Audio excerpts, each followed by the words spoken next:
$1,000 is one of the most misunderstood amounts of money a person can have. It is large enough to feel significant. It is small enough to feel fragile. And it is exactly the amount where almost every first-time investor freezes.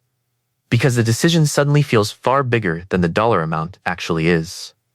The mind starts asking questions it never asked when the money was sitting in a savings account. What if it drops? What if the timing is wrong? What if there is a better option waiting just around the corner? And while those questions spin, the $1,000 quietly sits exactly where it has always been, doing exactly what it has always done. Nothing. This is the silent trap that holds back more first-time investors than almost anything else. Not lack of money. Not lack of intelligence. Not lack of opportunity. The trap is the fear of making the wrong first move with a small amount of money that, ironically, was never going to be the move that decided the financial future anyway. Because here's the truth most beginners never hear early enough. The first $1,000 invested is almost never the $1,000 that builds real wealth. The wealth comes later, from the thousands and tens of thousands that follow. The first 1,000 has a completely different job. Its job is not to make the investor rich. Its job is to make the investor an investor. To teach the habits. To break the fear.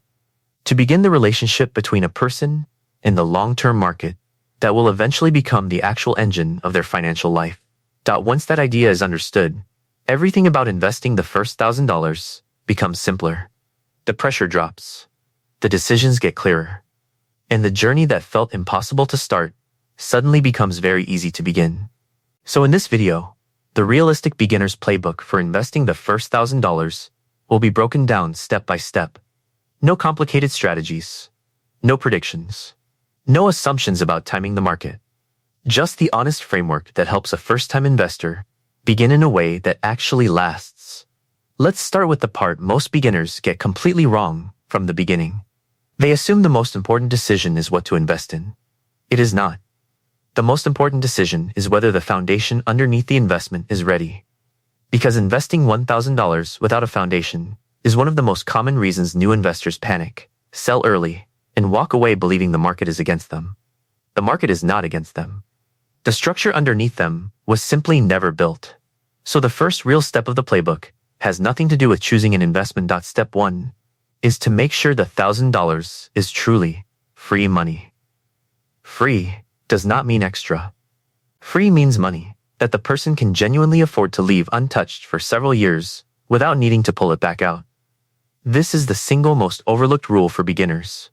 If the $1,000 is needed for an emergency 3 months from now, it should not be invested. If it is part of next year's rent buffer, it should not be invested.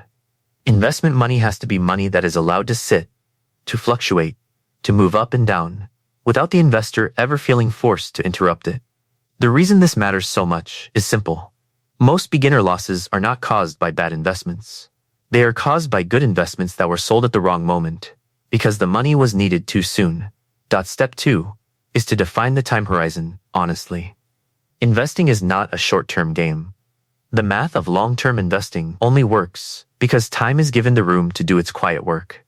Before the first dollar enters the market, the investor should mentally agree with themselves on the minimum amount of time the money will be left in place. The longer that time horizon, the more flexibility the investment has to recover from the natural ups and downs that every market goes through. Without a clear time horizon, even strong investments can feel like failures during temporary downturns. With a clear time horizon, those same downturns become almost expected, almost normal, almost meaningless to the long-term plan. Step 3 is to choose simplicity over excitement. This is where most beginners quietly damage their first experience with investing.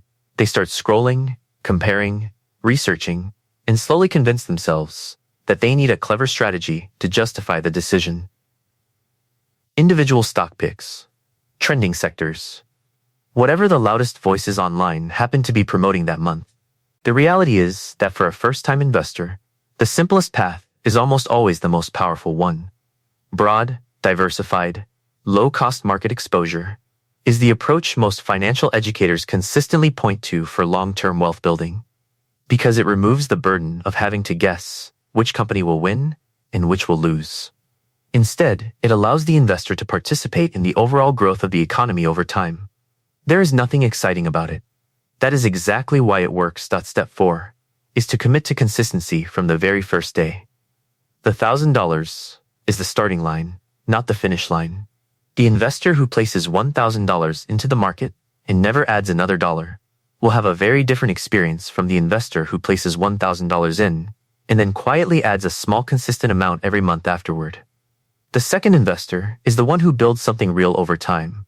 So before the first 1,000 even enters the market, a simple ongoing rhythm should be decided. A specific amount, a specific schedule, a specific commitment. The amount can be modest, the schedule can be flexible. What matters is that there is a rhythm, because rhythm is what turns a single deposit into a long-term portfolio. Step 5 is to ignore the noise from day one. This is the part of the playbook that decides whether the investor lasts 1 year or 20. Markets move constantly. News headlines exaggerate constantly. Social media reacts dramatically to short-term changes that have almost no long-term meaning. A first-time investor who pays attention to every daily movement is almost guaranteed to feel emotionally exhausted within a few months. The investors who succeed over decades are the ones who deliberately reduce the noise. They do not check their portfolio every day.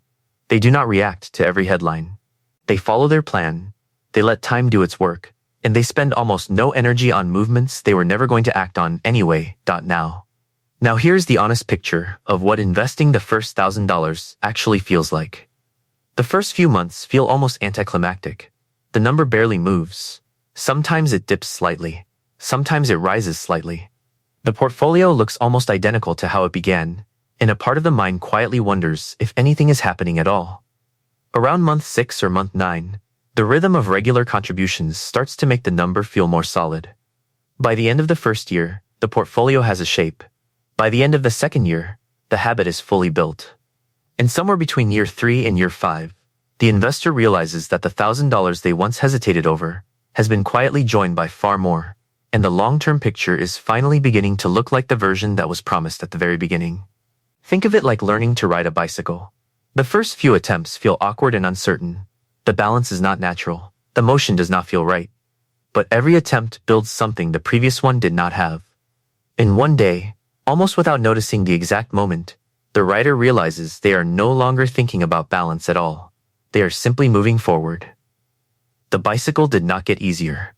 The rider became someone who could ride it. That is exactly how investing the first $1,000 works. The dollars are not what changes the financial life. The investor that those dollars create is. So if there is one thing worth remembering from this entire video, it is this. The first $1,000 is not about the money. It is about the doorway. Once it is crossed, the relationship between a person and their financial future changes permanently. The fear shrinks. The habits form. The next 1,000 becomes easier than the first.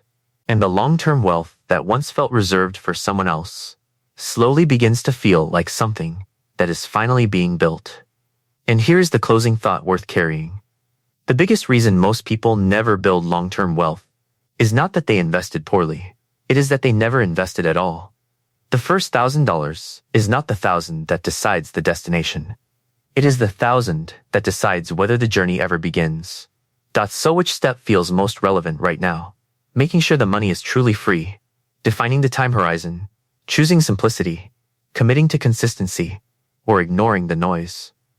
Sharing that answer in the comments helps others on the same beginner's path realize they are not alone in figuring out the very first move.